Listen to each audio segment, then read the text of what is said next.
नमस्कार. आजच्या व्हिडिओमध्ये मी तुम्हाला वास्तुशास्त्रानुसार दुसऱ्यांच्या वस्तू वापरल्यास काय होतं, तसेच दुसऱ्यांच्या वस्तू आपल्यावर आणि आपल्या नशिबावर कसा परिणाम करतात, याबद्दलची संपूर्ण माहिती सांगणार आहे.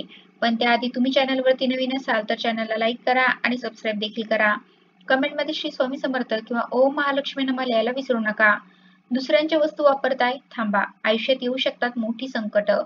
चुकूनही दुसऱ्यांच्या कोणत्याही गोष्टी वापरू नये, नाहीतर वाईट काळ सुरू होईल. अनेकदा आपण सहज म्हणून आपल्या मित्रमैत्रिणीच्या, नातेवाईकांच्या किंवा अगदी सहकाऱ्यांच्या वस्तू सुद्धा वापरतो. कधी पेन घेतो, कधी घड्याळ लावतो, तर कधी त्यांच्या चपलाही वापरतो. पण तुम्हाला माहिती आहे का, आपली ही छोटीशी सवय आपल्या आयुष्यात मोठी संकटे घेऊन येऊ शकतात. होय, वास्तुशास्त्र आणि ज्योतिषशास्त्रानुसार काही वस्तू दुसऱ्यांच्या वापरणं अत्यंत अशुभ मानलं जातं. वस्तू आपल्यावर आणि आपल्या नशिबावर कसा परिणाम करतात, तर आपल्या धर्मशास्त्रानुसार प्रत्येक वस्तूंमध्ये तिच्या वापरकर्त्याची ऊर्जा सामावलेली असते. सकारात्मक असो किंवा ती नकारात्मक, ही ऊर्जा वस्तूंमध्ये राहते. जेव्हा आपण दुसऱ्यांची वस्तू वापरतो, तेव्हा कळत नकळत त्या व्यक्तीची ऊर्जा आपल्याकडे येते. त्यामुळे त्यांच्या जीवनात अनेक चांगले वाईट बदल घडू शकतात.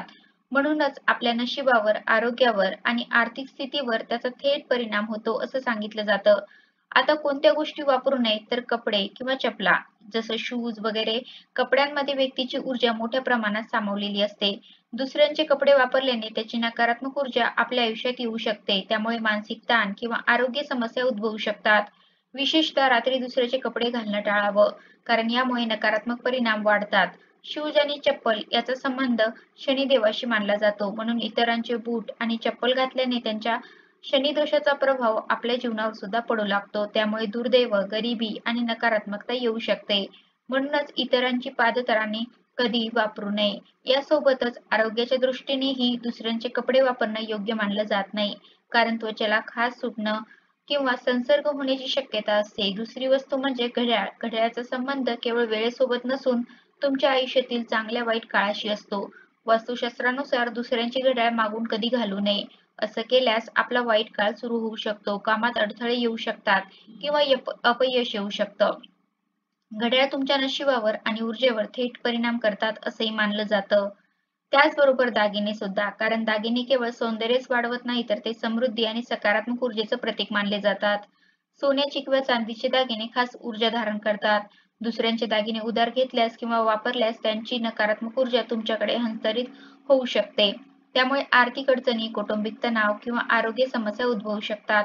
म्हणूनच कितीही मौल्यवान असले तरी दुसऱ्यांचे दागिने वापरणं टाळावं. त्यानंतर पेन. वास्तुशास्त्रात कोणाचीही कलम म्हणजे पेन घेणं निषिद्ध मानलं जातं. पेनाचा संबंध हा करिअर, व्यवसाय आणि आर्थिक स्थितीशी असतो. दुसऱ्यांचा पेन वापरल्यानं तुमच्या करिअरमध्ये, व्यवसायात आणि आर्थिक स्थितीत विपरीत परिणाम होऊ शकतात. यामुळे कामात अडथळे येण्याची शक्यताही असते. याबरोबरच कंगवा, साबण आणि टॉवेल या अत्यंत वैयक्तिक वस्तू आहेत. कंगवा वापरल्याने एका व्यक्तीच्या केसातील कोंडा, बॅक्टेरिया किंवा बोरशी दुसऱ्याला संक्रमित होऊ शकते. तसेच साबण आणि टॉवेल सुद्धा शेअर केल्याने त्वचेचे विविध आजार पसरण्याची शक्यता असते. धार्मिकदृष्ट्याही या वस्तू व्यक्तीची वैयक्तिक ऊर्जा धारण करतात, त्यामुळे त्या शेअर करणं टाळावं. त्याचबरोबर आपल्या संस्कृतीत दुसऱ्यांचं अर्धवट खाल्लेलं अन्न म्हणजे उष्ट अन्न खाणं हे अशुभ मानलं जातं. यामागे धार्मिक आणि आरोग्यदायी दोन्ही कारणं आहेत. धार्मिकदृष्ट्या दुसऱ्यांचं उष्ट अन्न खाल्ल्याने त्याची नकारात्मक ऊर्जा आणि त्याचे दोष आपल्याला येतात. वैज्ञानिकदृष्ट्या उष्टे अन्न किंवा शिळं अन्न आरोग्यासाठी हानिकारक ठरू शकतं. 24 तासापेक्षा जास्त काळ ठेवलेले अन्न कधीही खाऊ नये, कारण त्यात बॅक्टेरिया वाढतात. त्यामुळे पचनाच्या समस्या, विषबाधा आणि इतर गंभीर आजार सुद्धा होऊ शकतात. त्याचबरोबर घरात एखाद्या व्यक्तीचं निधन झाल्यास त्याच्याशी संबंधित काही वस्तू कधीही वापरू नये असं शास्त्रात सांगितलं. मृत व्यक्तीने वापरलेल्या वस्तूंमध्ये त्याची ऊर्जा अनुभवता येते. त्याचा वापर केल्यानं नकारात्मक परिणाम आणि पितृदोष होऊ शकतो. तसेच त्यांचे आभासही जाणवतात असं सांगितलं जातं. आपल्या वैयक्तिक वस्तू केवळ वस्तू नसतात, तर त्या आपल्या ऊर्जेचे प्रतीक मानले गेले. दुसऱ्यांच्या वस्तू वापरल्याने त्यांची ऊर्जा आपल्यात येते. त्यामुळे आपल्या जीवनात अनिष्ट घटना घडू शकतात. म्हणून आपल्या वस्तूंचा वापर करताना काळजी घ्यावी आणि दुसऱ्यांच्या वस्तू वापरणं टाळावं.